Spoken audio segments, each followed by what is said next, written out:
Hi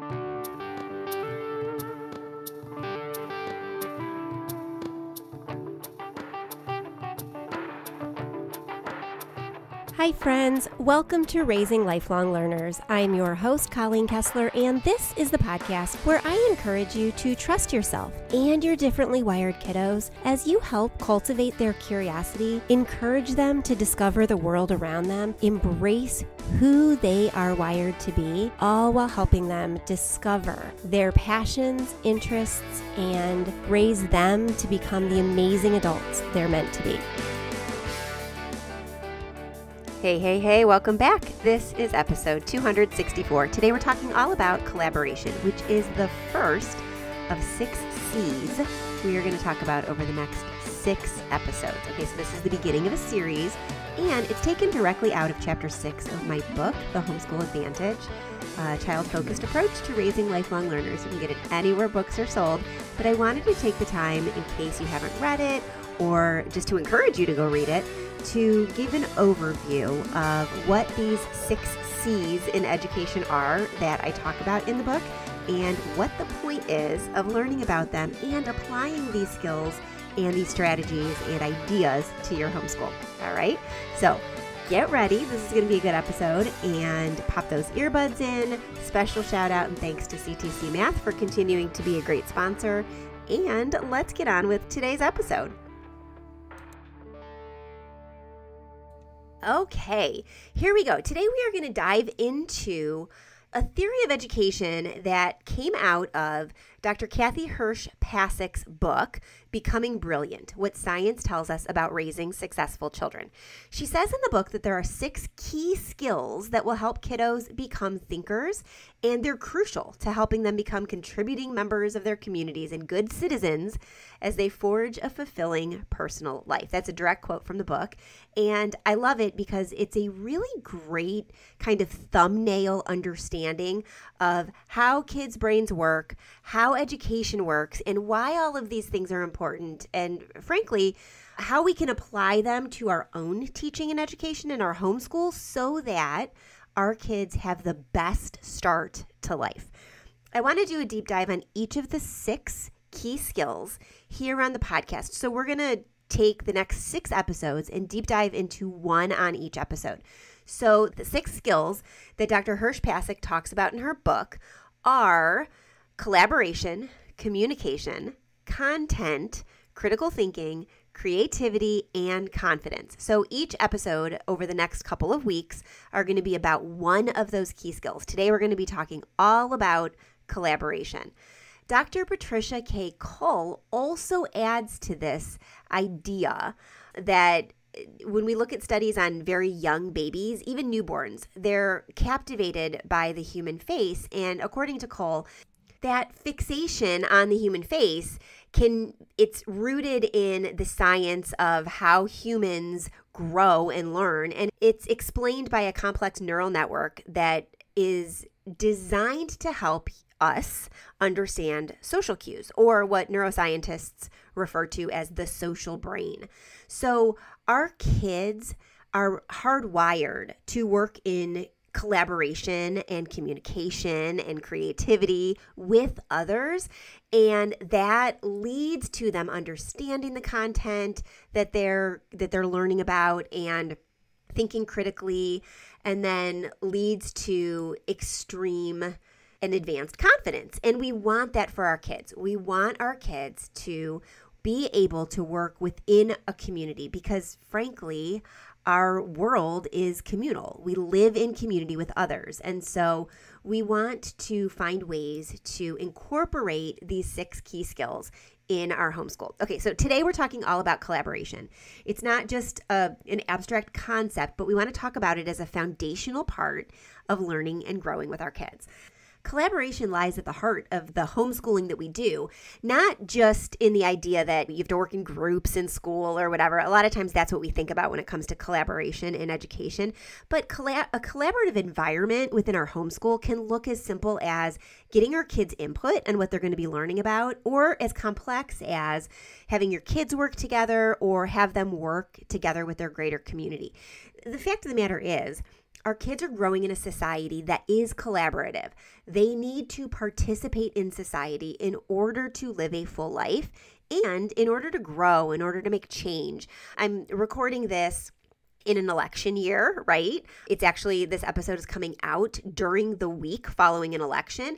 Collaboration is important. We need to be collaborative as humans, as citizens, in order to make the world a better place. So when we think about collaboration and why it matters so much, we need to think about it at its core. It's about learning to work with others toward a shared goal.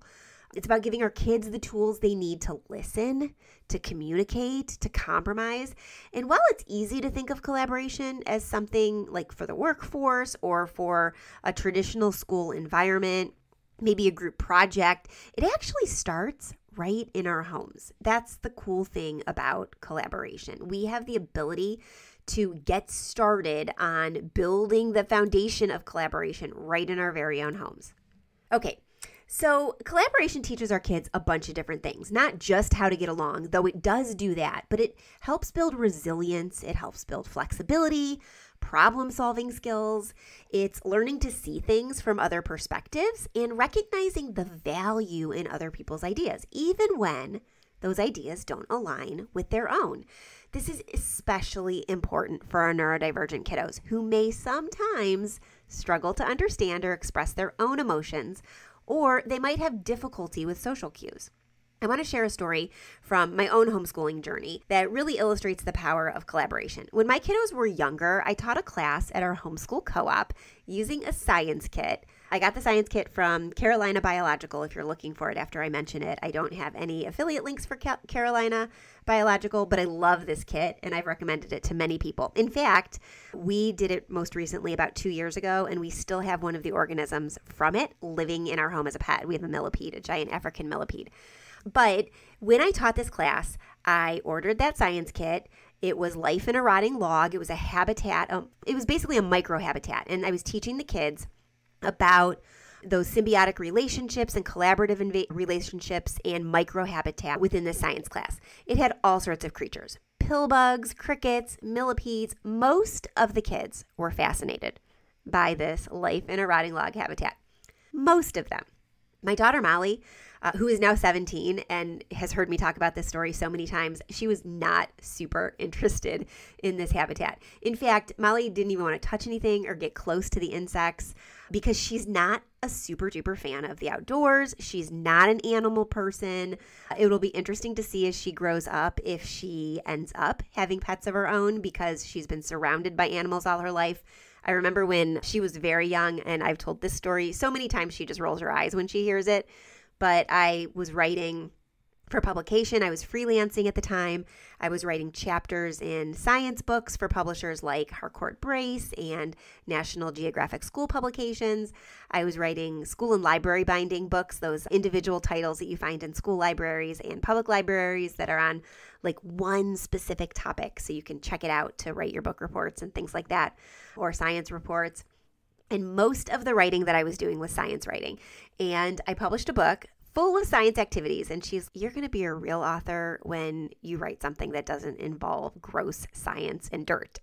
And I was like, okay, out of the mouths, not only just of babes, but of my own babe telling me that I'm actually not a real author because I haven't written anything of value to her, and anything that involves bugs and outdoor experiments is not worthy of being called an author, according to her at that time. Now, she has since changed her tune a little bit, but she was not enthused about doing this activity and taking this class, but that was the class that we were offering for her age level in co-op at the time. Now, I could have forced her to join the group and just deal with it, but instead I listened to her. Molly suggested an alternative. She and a couple of friends would research the organisms in the habitat and create a short play about them. And so I let them, if they wanted to. They spent weeks researching, writing, and rehearsing, and by the end of the semester, they put on a show called Life in a Rotting Log for the entire co-op. They pulled in kids from different age levels, and interestingly, the kids, all the ones involved in writing the play, were getting more and more interested in the organisms they were researching because of their understanding of them, and they would filter in to the class And actually all but Molly ended up touching them at one point or another, or holding the animals. In fact, one of the girls asked for her own life as in a rotting log kit for one of her Christmas presents that year. And while Molly didn't have to touch any organisms and didn't and stuck to her guns on that, other kids who were really like reluctant just turned over into fascination through the research that they were doing. Now, the play was adorable. They came up with their own ideas of costumes, and the younger kids' classes that weren't involved in that class were able to learn about it and then touch the insects afterwards. Through that project, those kids learned a lot about collaboration. They worked together to assign roles. They made costumes from the things that they had at home. They figured out how to communicate their ideas in a way that others could understand. They grew in their confidence, their creativity, and their ability to compromise and work together. It was a wonderful reminder to me that collaboration doesn't always look like a group sitting around a table working on the same worksheet or project. It can look like a play, a science project, or even just a conversation about how to tackle a challenge together. Communication is the foundation of collaboration. So one of the things I talk about in the book is how communication skills are really the building blocks of collaboration. When we help our kiddos become effective communicators, we're giving them the foundation that they need to collaborate successfully. Good communication means speaking clearly, actively listening, and giving constructive feedback. It also means receiving constructive feedback in a way that allows you to make changes however you need to. It's all about expressing ideas without putting others down, being able to share feelings in a healthy way. For neurodivergent kiddos who might sometimes find communication skills challenging, this is even more critical. But here's the thing. Communication isn't just about saying what's on our minds. It's also about understanding the other person's point of view. Just like when Molly communicated to me that she didn't want to touch the bugs, she didn't really want to take this class, I was able to hear her, actively listen, come up with some ideas, and allow her to take the lead in an idea for an alternative approach to learning the same skills that those kids were learning at the time. That has served us well over the years.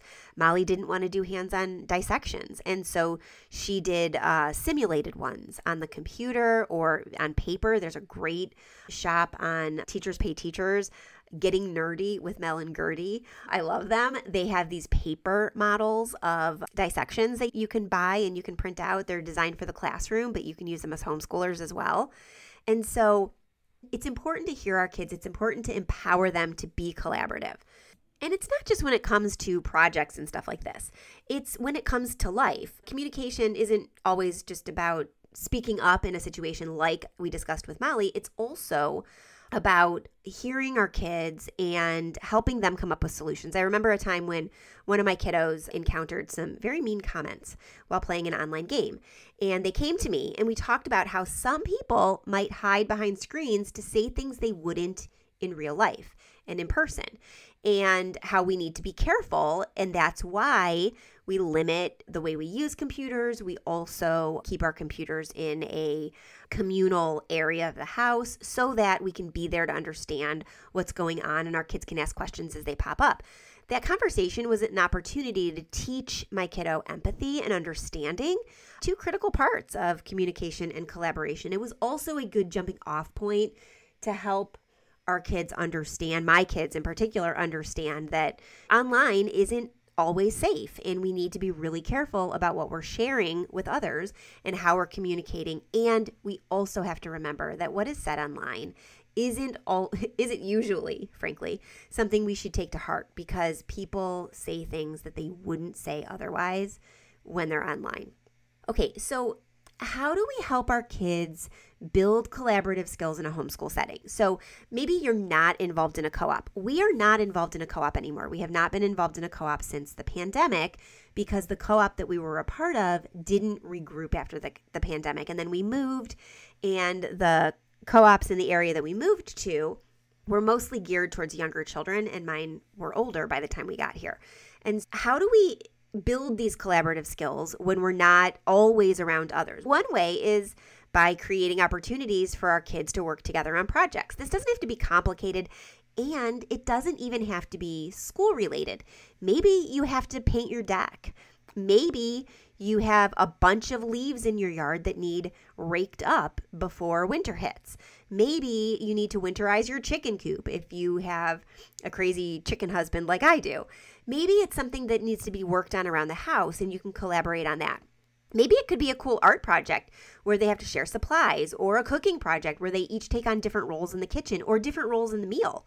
The goal is to give your kids opportunities to practice working together, listening to each other, and sometimes compromising to reach a common goal. In our family, we used to have weekly family meetings where we'd sit down together and talk about our plans for the week, discuss any issues that had come up. We talked about our individual strengths and weaknesses and unique contributions that each of us brought to the family. It helped our kids see that sometimes they'd need support and sometimes they'd be the one giving support. Now, we haven't done that in a number of years because our family is getting a little older. I have a 22-year-old, almost 22. He'll be 22 this month. I have a 17-year-old, I have a 15-year-old, and I have an 11-year-old, and they are all busy in their own activities. In fact, as I'm recording this episode, I'm trying to get it in between those activities because right now there's only one kid at home, and so the house is quiet. I have him upstairs working on something in his room so that I could have some uninterrupted time to record. Now, it doesn't mean that our collaborative efforts in our house have changed. It just means that, or it doesn't mean that we've given them up. It just means that they've changed. So while we're not having weekly family meetings anymore because it's harder and harder to find times where we're all at home for a long-term kind of basis where we could do something like that because we're not catching up on all the things that we're not doing because we're being pulled in all these different directions, we've set the foundation in our home and in our homeschool so that each of our kids knows each other's strengths and weaknesses. They celebrate each other's strengths and accomplishments. They help each other through their weaknesses, and they know this. But this is just a simple thing you can do to start building collaborative efforts at home and incorporate them into your homeschool. Hey there. Okay, you've heard me talk about CTC Math for a long time. And I've been sharing testimonials from other people about it, but I want to share my own right now because it's been a while since I've talked about how we're using CTC Math. CTC is an amazing sponsor. They support our work here at the podcast. They actually sponsor a lot of different homeschool businesses and magazines and events because they're so committed to making sure that the homeschool resources you have at your fingertips are available to you, that you have access to what you need when you need it. I love CTC Math for that part of who they are, but I also love CTC Math as a customer. I have been a paying customer for years and years. My kids are using it in very different ways, and this is what I want to talk about. I've talked before about its adaptability, but let's talk about this. I'm 16 years into homeschooling.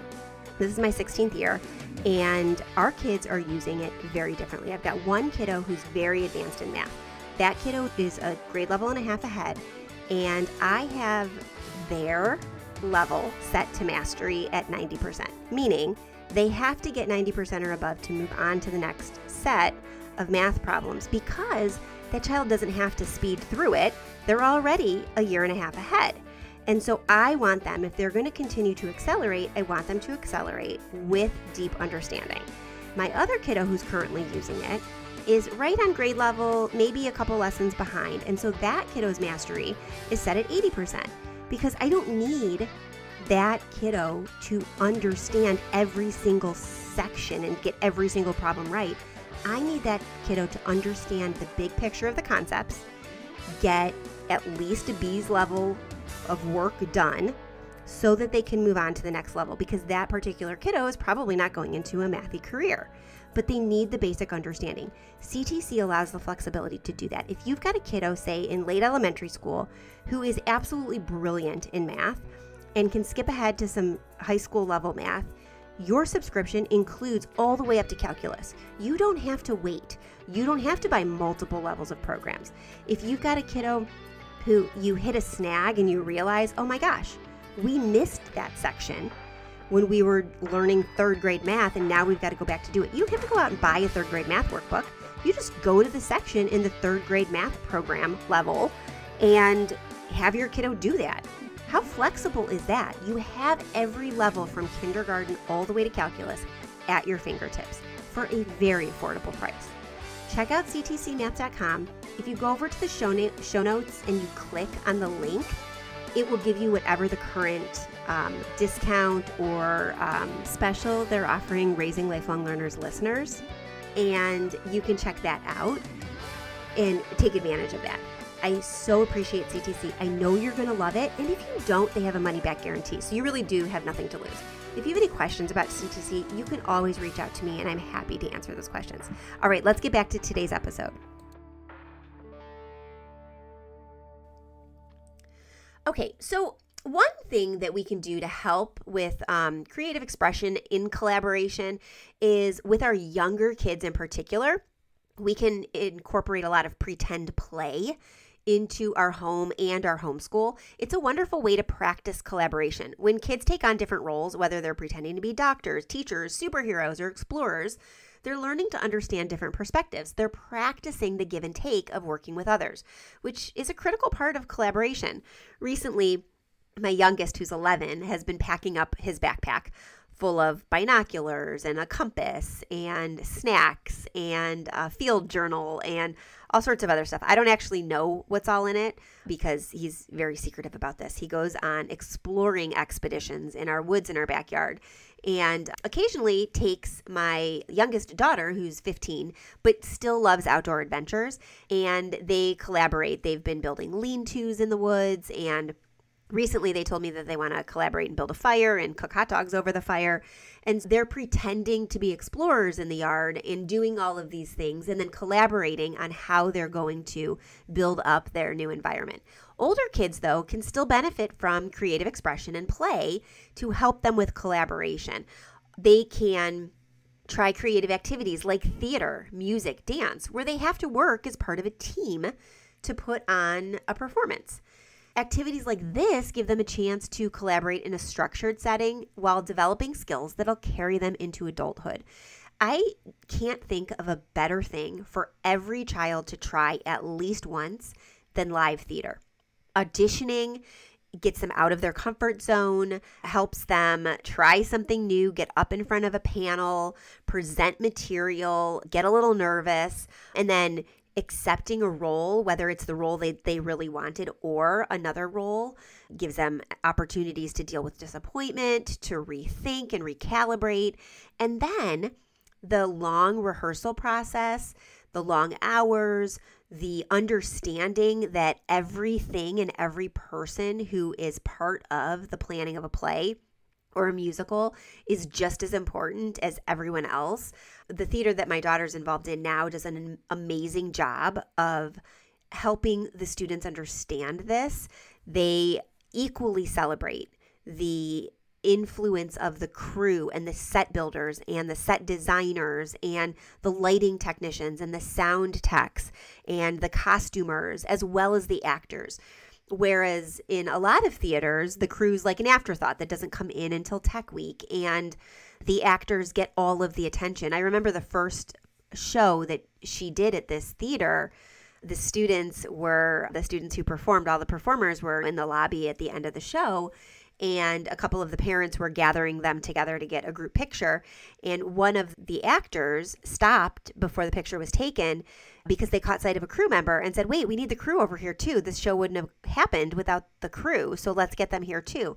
And they got everybody that was still there into the picture. It wasn't just about the actors and about the performance that you saw on stage. It was about everything that went on backstage to make that performance a success, because those actors knew that they wouldn't have been as successful and they wouldn't have shown up as well if the set hadn't looked amazing, and the crew moving the set pieces between scenes wouldn't have been, and the orchestra wouldn't have sounded so good, and the lights wouldn't have gone on and off when they needed to and highlighted certain spots. And then the sound, if the sound hadn't been good, the audience would have had an unpleasant experience. And it's not just about one person or the leads. It's about everybody that makes up the theater performance. And it's the same with musical performances and dance performances.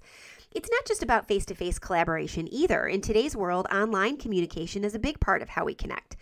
Kids need to learn how to communicate respectfully online, whether they're in a game, a chat, or a virtual classroom. Just like that example I said about one of my kiddos encountering some very unkind comments online. We want to make sure that our kids are learning how to communicate respectfully from behind a screen when there's a certain level of anonymity.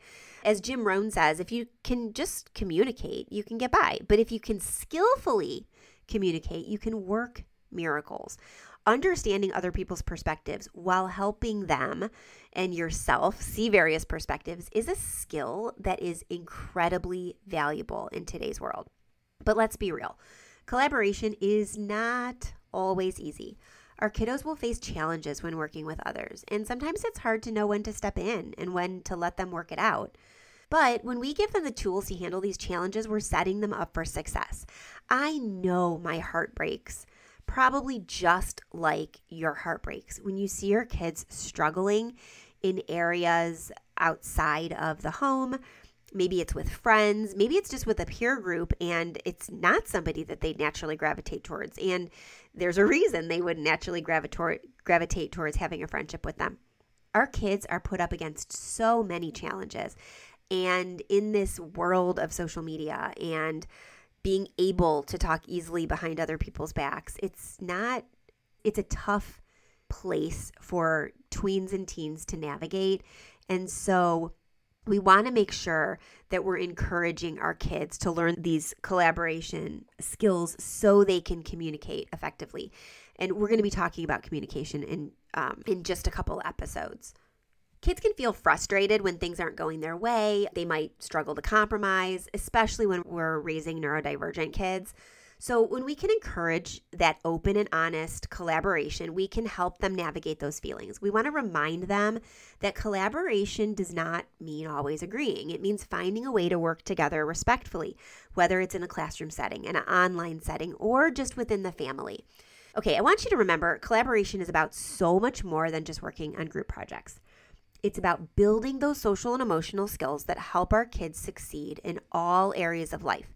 It starts with us by modeling collaboration, like inviting our kids to have a say in what they're learning about, or how the family functions, or what our vacations look like, or things like that. We give them those social and emotional skills. We show them what it looks like to work together, to listen to others, and to build something beautiful together. Okay. So today we talked about collaboration as the first of those 6 C's. We talked about how Dr. Hirsch Pasek believes that those 6 skills are key in developing our whole person and helping our kids become effective, successful members of the world and contribute to, frankly, what they're meant to contribute. Every one of our kids is here for a reason. Every one of us is here for a reason, and we want to make sure that our kids are living to their potential and becoming the most amazing versions of themselves that they can, and we can help them with it. In the next episode, we are going to talk about communication, which is the next of the 6 C's, and it's going to build off of what we just talked about, which is what I love about these skills. They build off of each other and create this roadmap for us to build our successful children and help them have amazing lives. If you want to take a deep dive, grab the book, The Homeschool Advantage, anywhere books are sold. It's chapter 6. Highlight it up, mark it up. You are going to love that chapter. We will be back, same time, same place next week. Thank you, CTC Math, for always sponsoring us and being here for us. Thank you for being a good supporter of our podcast. And I can't wait to talk to you all about communication and how we can help our kids be great communicators. I'll talk to you soon. Bye for now.